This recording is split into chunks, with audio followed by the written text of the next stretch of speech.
শাশুড়ি মায়ের ছাদ বাগান। অনেক দিন পর আজকে ছাদে গিয়েছিলাম। তো ছাদে গিয়ে তো আমি নিজেই সারপ্রাইজড। এত এত গাছ, আর সবগুলো গাছে মাশাআল্লাহ ফল ধরেছে। যেমন এই গাছটা হলো তরমুজ গাছ। তো তরমুজ গাছেও মাশাআল্লাহ তরমুজ ধরেছে। এখনো ছোট, যদিও আস্তে আস্তে তো ইনশাল্লাহ বড় হবে। এরপরও আরও আছে, এই যে আমি খুঁজতেছি আর কি। এই যে একটা, তারপর আরেকটাও দেখেছি আছে। তারপর এখানে দেখলাম একটা পাখি বসে আছে, আমি তাকে হাই বললাম, তার কোনো কথাবার্তা নেই, সে ভয়ও পাচ্ছে না। এরপর অনেকক্ষণ ছিল, তারপর গেল আর কি।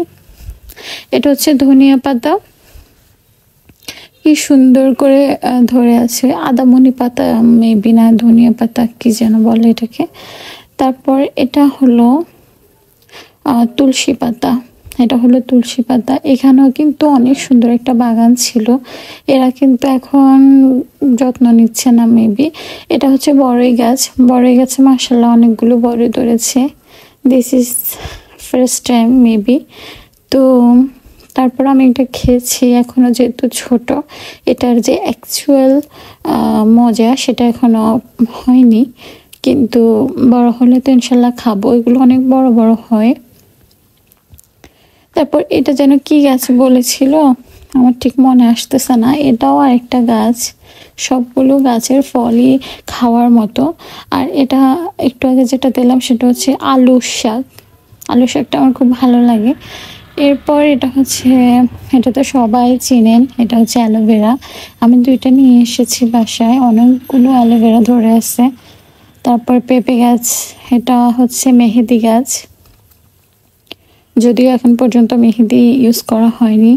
তারপর এখান দিয়ে পুঁই শাক ছিল, লাল শাক, এত সুন্দর করে সব হয়ে আসছে মাশাআল্লাহ।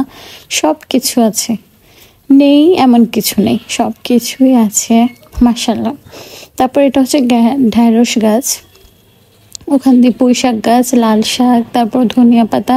এই যে ঢ্যাঁড়স ধরে আছে, এই যে একটা। তারপর আরও ফুল ধরেছে ঢ্যাঁড়সের, ছোট ছোট কলিও হয়ে আছে। এগুলো হচ্ছে বড় হবে আস্তে আস্তে, 3-4 দিনের মধ্যেই বড় হয়ে যাবে, কারণ এগুলো তো একদম ছোট অবস্থায় খেতে হয়। এই যে অনেকগুলো ঢেঁড়স। তারপর এখানে ছিল লাল শাক, লাল শাকের সাথে আবার কি একটা শাক ছিল বলছিল, আমার ঠিক মনে আসতেছে না। আর এটা হচ্ছে ধনিয়া পাতা। এখানে ধনিয়া পাতার বীজ ফেলা হয়েছে, কিন্তু এখানে অন্য একটা শাকও হয়েছে।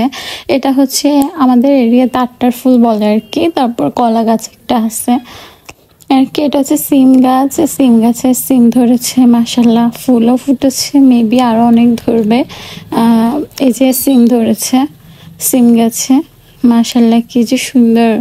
মানে খাবো কি, আমার তো দেখি মন ভরে গেছে, না খেলেও চলবে, শুধু দেখি আমার মনটা ভরে গেছে, এত ভালো লাগতেছিল আমার। আর আমি অনেক দিন পরে তো ছাদে গেলাম, সেই জন্য আর কি। আমি আসলে জানি না, মানে কি আর বলবো। তো যেহেতু অনেক দিন পর, সেই জন্য একটু বেশি সারপ্রাইজড। এটা হচ্ছে আলু কি যেন বললো, মাটির নিচের আলুর কি একটা নাম, তো ওটা আর কি। ওটাও ছিল, হয়েছে মাশাআল্লাহ 2-3টার মতো। এটা হচ্ছে ড্রাগন গাছ।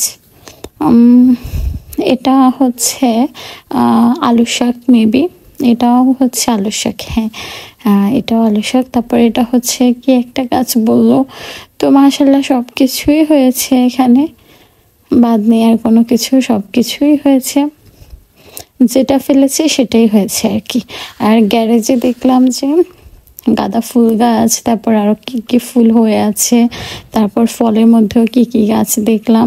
এখানে ডাবগুলো দেখতেছিলাম, অনেক আগে খেয়েছি রোজার আগে, তো আর খাওয়া হয়নি। পরে আমি বললাম যে একটা ডাব নাও, নিয়েছি। তারপর এখানে তার আমরা কি দিয়ে কাটবো, পরে আমি বললাম যে রডটার মধ্যে দেখো। পরে এভাবে করেই খেয়েছি ডাবটা। ডাব খাওয়ার পরে গাছে পানি দেওয়ার কথা, তো আমি ভাবলাম যে আমি একটু দেই। তো আমি প্রায় এক সাইডের গাছগুলোতে পানি দিয়েছি। কি যে ভালো লাগতেছিল পাইপ দিয়ে পানি দিতে, খুব ভালো লাগতেছিল। অনেক দিন পর মনে হয় যে আমি আমাদের বাসার ছাদে আসলাম।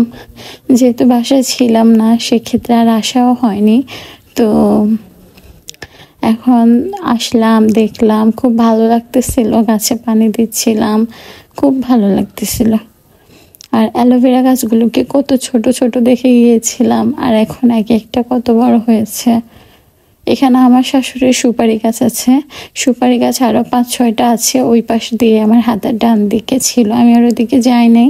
তো আপনাদেরকে একটা দেখাচ্ছি আর কি। মাশাআল্লাহ কি সুন্দর করে সুপারি ধরে আছে। তো কেমন লেগেছে আমার শাশুড়ির ছাদ বাগান অবশ্যই জানাবেন। সবাই ভালো থাকবেন, আল্লাহ হাফেজ সবাইকে।